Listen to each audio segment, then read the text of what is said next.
Chapter 2. The Name of God. It cannot be stated too often that consciousness is the one and only reality. For this is the truth that sets man free. This is the foundation upon which the whole structure of biblical literature rests.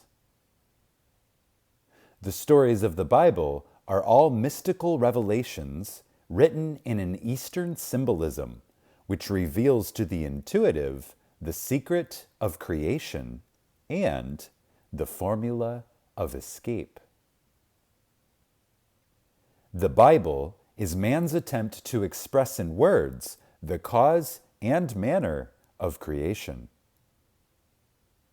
Man discovered that his consciousness was the cause or creator of his world. So, he proceeded to tell the story of creation in a series of symbolical stories known to us today as the Bible.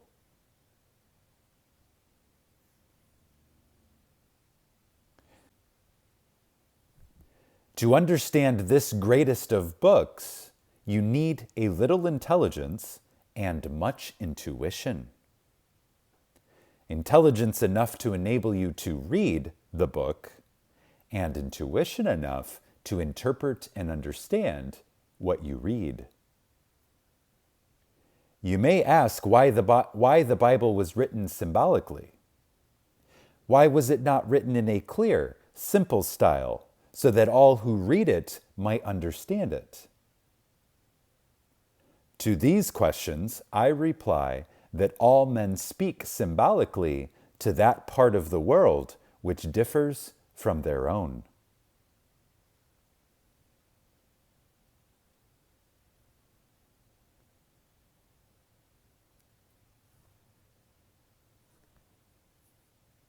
The language of the West is clear to us of the West, but it is symbolic to the East, and vice versa. An example of this can be found in the Easterner's instruction, "If thine hand offend thee, cut it off." He speaks of the hand, not as a hand of the body, but as any form of expression.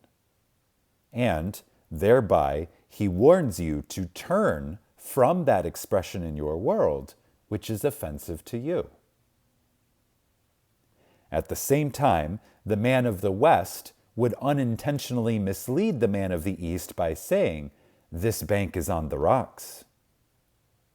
For the expression "on the rocks" is to the Westerner equivalent to bankruptcy, while a rock to an Easterner is a symbol of faith and security.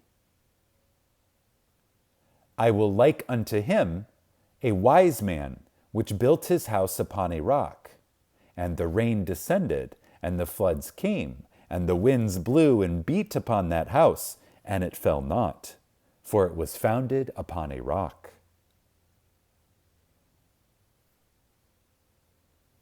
To really understand the message of the Bible, you must bear in mind that it was written by the Eastern mind, and therefore cannot be taken literally by those of the West. Biologically, there is no difference between the East and the West. Love and hate are the same. Hunger and thirst are the same. Ambition and desire are the same. But the technique of expression is vastly different.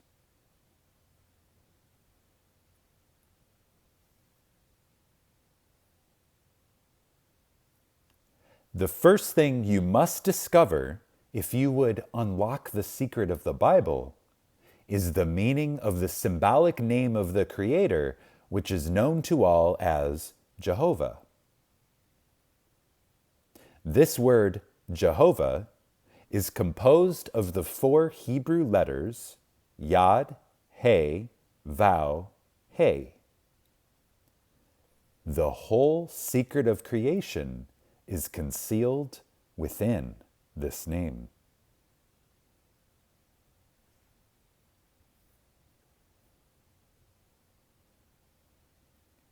The first letter, Yod, represents the absolute state, or consciousness unconditioned, the sense of undefined awareness, that all-inclusiveness out of which all creation or conditioned states of consciousness come.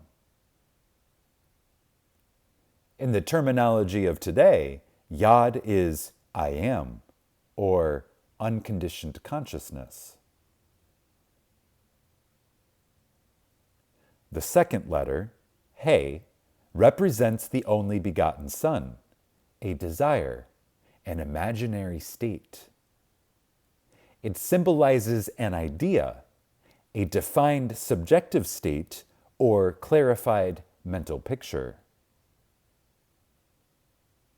The third letter, Vow, symbolizes the act of unifying or joining the conceiver, Yod, to the consciousness desiring to the conception, He, the state desired, so that the conceiver and the conception become one.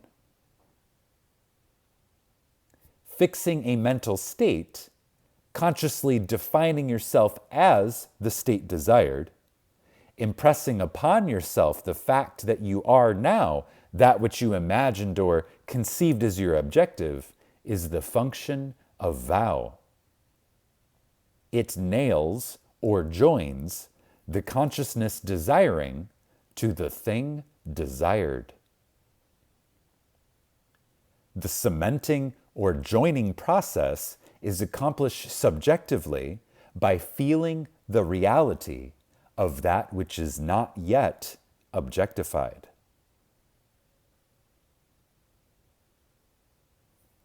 Again, fixing a mental state, consciously defining yourself as the state desired, impressing upon yourself the fact that you are now that which you imagined or conceived as your objective, is the function of vow.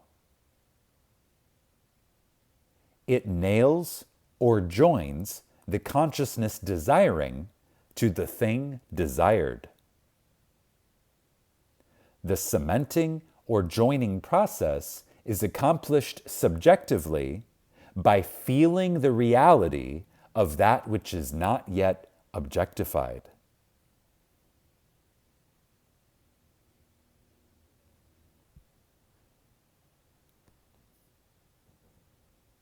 The fourth letter, He, represents the objectifying of this subjective agreement. The Yod He vow makes man, or the manifested world, He, in the image and likeness of itself, the subjective conscious state. Again, the Yod He vow makes man, or the manifested world, He, in the image and likeness of itself, the subjective conscious state. So, the function of the final He is to objectively bear witness to the subjective state Yod He vow.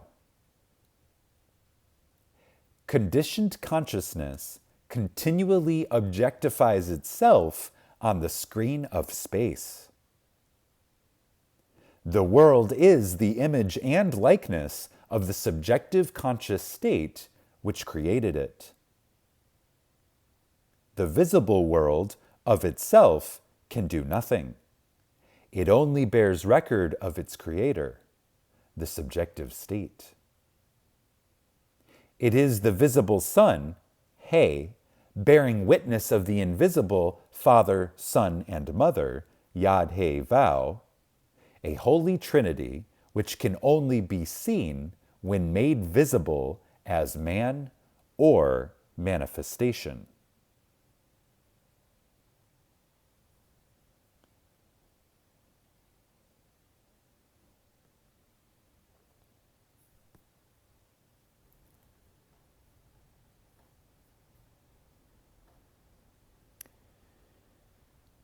It is the visible Son, He, bearing witness of the invisible Father, Son, Mother, Yod, He, Ve, a holy trinity which can only be seen when made visible as man or manifestation.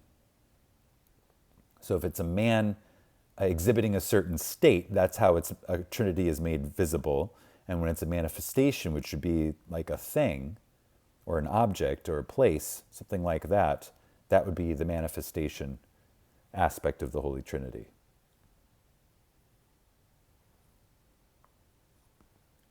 Your unconditioned consciousness, Yod, is your I am, which visualizes or images a desirable state, He, and then becomes conscious of being that state, imagined by feeling and believing itself to be the imagined state.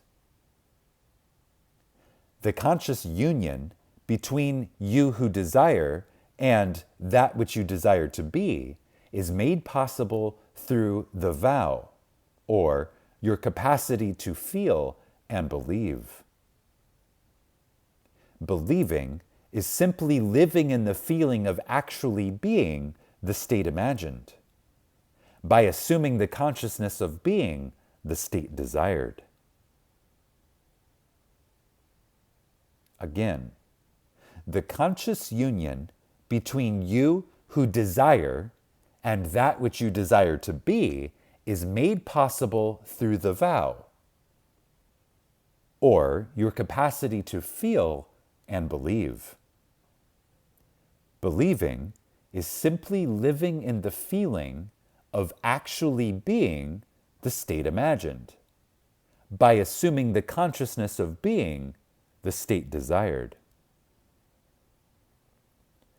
The subjective state, symbolized as Yod He Vow, then objectifies itself as He, thereby completing the mystery of the Creator's name and nature. Yod He Vow He, Jehovah. Yod is to be aware.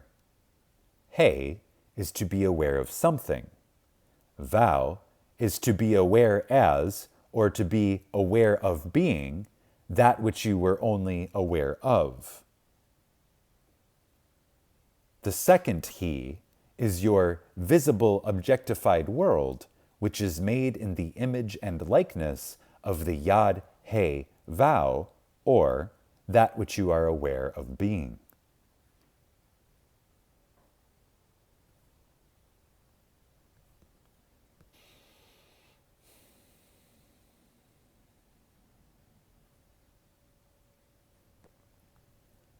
And God said, "Let us make man in our image, after our likeness."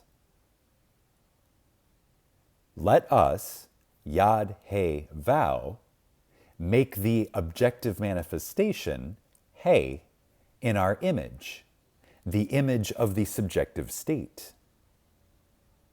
The world is objectified likeness of the subjective conscious state in which consciousness abides. Again, the world is the objectified likeness of the subjective conscious state in which consciousness abides. This understanding that consciousness is the one and only reality is the foundation of the Bible. The stories of the Bible are attempts to reveal in symbolic language the secret of creation, as well as to show man the one formula to escape from all his own creations. This is the true meaning of the name of Jehovah, the name by which all things are made, and without which there is nothing made that is made. First, you are aware. Then, you become aware of something. Then, you become aware as that which you were aware of. Then, you behold objectively that which you are aware of being.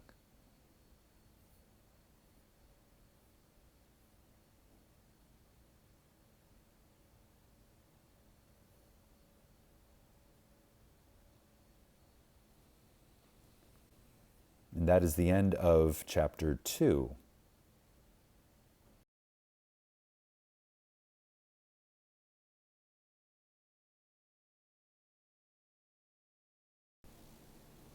Subscribe to this channel so that you will receive notifications on your device when new Neville Goddard content is posted.